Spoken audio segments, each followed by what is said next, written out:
It is hard to believe that it was almost 50 years ago that Rachel Carson warned us of the potential for a silent spring. At that time, bird populations, including our national symbol, the bald eagle, were decimated. Bears and wolves, icons of the western wilderness, were on the verge of extermination. Whales that had once been plentiful in the ocean were rare, although whale oil brings to mind the era of Herman Melville and Moby Dick. The auto industry was still using it as a lubricant in 1970. In response to these palpable losses, Congress passed the Endangered Species Act in 1973 to save species and their habitats. The law has been extremely successful at preventing extinction and in setting species on a path to recovery. In fact, only 2 species have gone extinct after receiving protection by the law.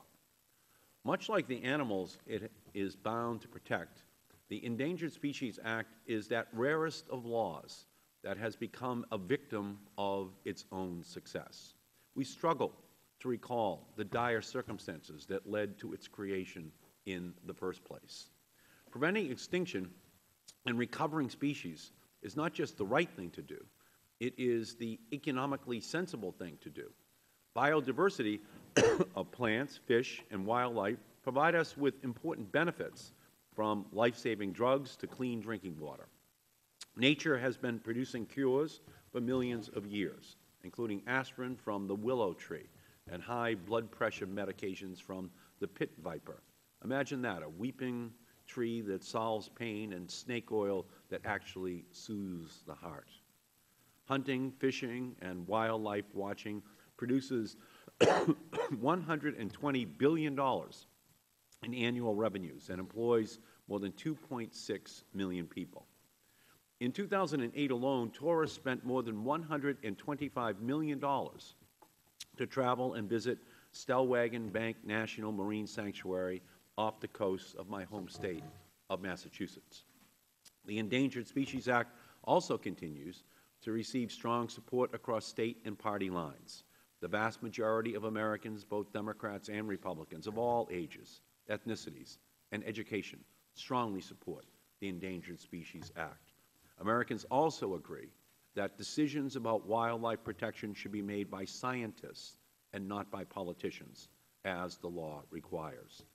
And yet, the majority, through legislative proposals, reductions in appropriations, and funding limitations, continue to demonstrate their predilection for extinction.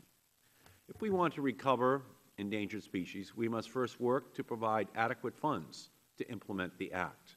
The Endangered Species Act has been chronically underfunded. Our Republican counterparts have cut the Fish and Wildlife Service's endangered species budget for next year by $44 million, and the National Oceanic and Atmospheric Administration's budget for protected species by $28 million. Today, we will hear from the majority that litigation is hindering the recovery of endangered species. But the majority of activities that occur because of the Endangered Species Act take place without litigation. For example, on the lower Colorado River, a long-term program is in place to balance the interests of water users with the conservation of endangered species, all without litigation. When appropriate litigation is used by industry and environmental groups alike to ensure that the government follows the rule of law, litigation gives citizens the ability to challenge the decisions of the government when they believe that they have been wronged. It is as fundamental to our rights as freedom of speech or the right to vote. Captain Ahab is famously known for fixating all of his anger and blame on Moby Dick. Similarly, the majority's white whale is the litigants who are striving to ensure that the Endangered Species Act is implemented in accordance with the law. This whale of a tale only serves to distract us from preventing extinction and recovering species for our own benefit and for the benefit of future generations.